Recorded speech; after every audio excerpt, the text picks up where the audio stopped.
Video के and में हम गार्बेज कलेक्टर को एकदम डिटेल में समझने वाले हैं। अब अगर हम आगे बढ़ते हैं तो यहाँ से एक कंसेप्ट आता है पास बाय वैल्यू या फिर पास बाय रेफरेंस। बहुत ही इंपॉर्टेंट कंसेप्ट है ये जावा के अंदर, और इंटरव्यूज में तो इसके ऊपर बहुत सारे क्वेश्चंस पूछे जाते हैं। जब मैं फ्रेशर था तो मेरे से भी बहुत सारे क्वेश्चंस पूछे गए थे और मोस्टली मैंने वहाँ पे फेल किया था। मतलब ऐसा कोई था ही नहीं जो इतने अच्छे से एक्सप्लेन करे कि हीप मेमोरी क्या होती है, स्टैक मेमोरी क्या होती है, अलग अलग तरीके से डायग्राम के बेसिस पे समझाए।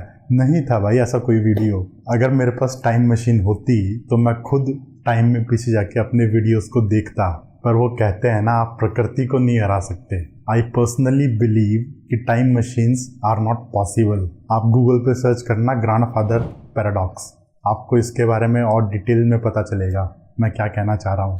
तो अब पास बाय वैल्यू और पास बाय रेफरेंस का मतलब क्या होता है, एक एग्जाम्पल लेके समझते हैं। यहाँ पे मेरे पास एक बहुत ही सिंपल सा प्रोग्राम है।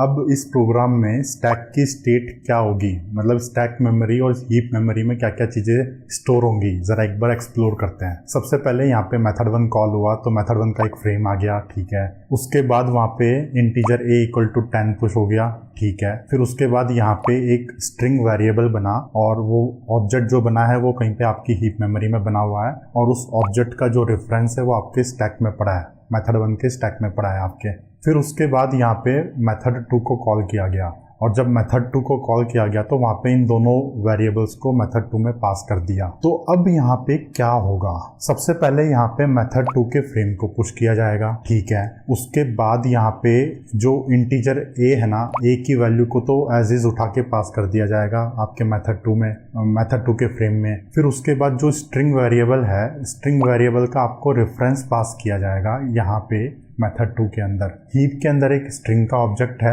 उस ऑब्जेक्ट का रेफरेंस आपके पास मेथड 1 के फ्रेम में भी है, और उसी ऑब्जेक्ट के रेफरेंस को उठा के आपने मेथड 2 में पास कर दिया। और जो आपका a जो वैल्यू है वो वैल्यू को आपने उठा के मेथड 2 में पास किया है। स्ट्रिंग के केस में आपने एक रेफरेंस को पास किया है, लेकिन इंटीजर के केस में आपने एक वैल्यू को पास किया है। और आपको यहाँ पे डायग्राम देख के समझ में आ रहा होगा कि कैसे इंटीजर्स की और स्ट्रिंग की वैल्यूज को एक मेथड से दूसरे मेथड में पास किया गया है। जो भी हमारे ऑब्जेक्ट्स होते हैं, ऑब्जेक्ट्स आपके हीप मेमोरी में बनते हैं, उन ऑब्जेक्ट्स के रेफरेंसेस को स्टैक मेमोरी में रखा जाता है। और जो आपके इंटीजर, डबल, बाइट, जो भी प्रिमिटिव टाइप्स की डाटा टाइप होते हैं वो डायरेक्टली आपके स्टैक मेमोरी में रखे जाते हैं। जब हम प्रिमिटिव टाइप के वेरिएबल्स को एक मेथड से दूसरे मेथड में पास करते हैं तो उसकी वैल्यू को उठा के पास किया जाता है, ठीक है।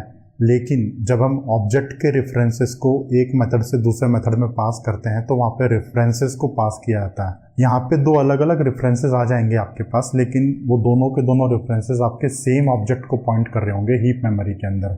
और यही होता है आपका पास बाय वैल्यू और पास बाय रेफरेंस का कंसेप्ट। जो प्रिमिटिव टाइप्स होते हैं उनकी जो वैल्यूज होती हैं उनको हमेशा वैल्यू के तौर पे पास किया जाता है। एक मेथड में जो वैल्यू है उसको उठा के दूसरे मेथड में पास कर दिया जाता है, और जो ऑब्जेक्ट्स होते हैं उसके रेफरेंसेस को पास किया जाता है। जो हमारे ऑब्जेक्ट्स होते हैं, ऑब्जेक्ट्स के केस में एक्चुअल में ऑब्जेक्ट को उठा के पास नहीं करते, ऑब्जेक्ट तो आपका एक हीप मेमोरी में रखा हुआ है, उसके रेफरेंसेस को पास कर रहे हैं यहाँ पे एक मेथड से दूसरे मेथड में। अब यहाँ आगे बढ़ने से पहले एक बहुत ही ज़्यादा इम्पॉर्टेंट पॉइंट है। 99% कोडर्स इस चीज़ को फेल करते हैं। अब चाहे वो फ्रेशर हो चाहे वो एक्सपीरियंस वाला बंदा हो, ये बहुत ही इंपॉर्टेंट कंसेप्ट है। यहाँ पे लेफ्ट साइड में मेरे पास एक प्रोग्राम है, आप इस वीडियो को पॉज करो और अभी तक हमने जो भी कंसेप्ट्स के बारे में बात करी है उसको समझ के इस प्रोग्राम का आउटपुट गैस करने की कोशिश करो, और नीचे कमेंट सेक्शन में लिख के बताओ इसका आउटपुट क्या आएगा, ठीक है गैस। जो एक्सपीरियंस वाले बंदे हैं उनके लिए भी है ये क्वेश्चन। इसका आउटपुट ये आएगा। कैसे, मतलब आप सोच रहे होगे कि यार ये क्या हो गया। तो इसको समझने के लिए हम फिर से स्टैक और हीप की स्टेट को समझते हैं। जब हमारा प्रोग्राम रन हो रहा है तो प्रोग्राम रन होने के टाइम पे यहाँ पे सबसे पहले एक वेरिएबल बन गया नेम। वो वेरिएबल एक ऑब्जेक्ट को पॉइंट करता है और वो ऑब्जेक्ट आपका हीप मेमोरी के अंदर है। उस ऑब्जेक्ट के अंदर एक्चुअल में रितेश की वैल्यू है और वो ऑब्जेक्ट का रेफरेंस आपके वेरिएबल में है, स्टैक के अंदर है, ठीक है सर। फिर मैंने यहाँ पे मेथड 2 को कॉल किया और मेथड 2 को कॉल करने के टाइम पे मैंने नेम वेरिएबल का रेफरेंस पास कर दिया मेथड 2 को। तो अब यहाँ पे क्या होगा, यहाँ पे मेथड 2 का एक फ्रेम पुश होगा आपके थ्रेड स्टैक के अंदर, और उस फ्रेम के अंदर आपका एक नेम वेरिएबल होगा जो कि आपके रितेश वाले ऑब्जेक्ट को पॉइंट कर रहा है। यहाँ तक की कहानी बिल्कुल सही है। अब उसके बाद मैंने यहाँ पे क्या किया है, उसके बाद मैंने यहाँ पे एक नया स्ट्रिंग का ऑब्जेक्ट बना दिया और उसकी जो वैल्यू है वो है सांगवान। तो यहाँ पे एक रितेश का वेरिएबल है हीप मेमोरी के अंदर, और यहाँ पे एक सांगवान का वेरिएबल आ गया हीप मेमोरी के अंदर, ऑब्जेक्ट आ गया मतलब। और ये जो सांगवान है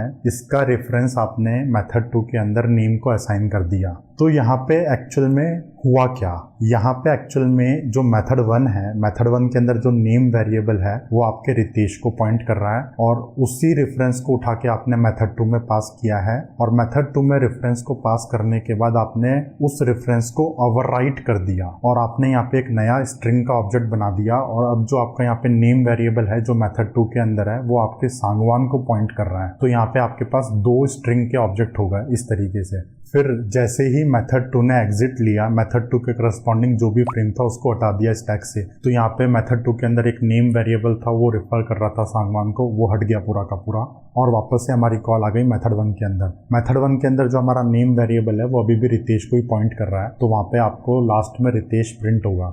यहाँ पे मेथड 1 के एग्जिट होने के बाद आपके मेथड 1 के करस्पॉन्डिंग फ्रेम को भी हटा दिया जाएगा, लेकिन हमारे हीप के अंदर 2 ऑब्जेक्ट्स पड़े हुए हैं अभी भी, और उन ऑब्जेक्ट्स को हीप से क्लीन करना पड़ेगा। ये जैसे मैंने आपको कहा था गार्बेज कलेक्टर का काम होता है। ये थोड़ा सा ट्रिकी एग्जाम्पल था, बट मुझे उम्मीद है कि पास बाय वैल्यू और पास बाय रेफरेंस आपको दिमाग में एकदम चिपक गया होगा।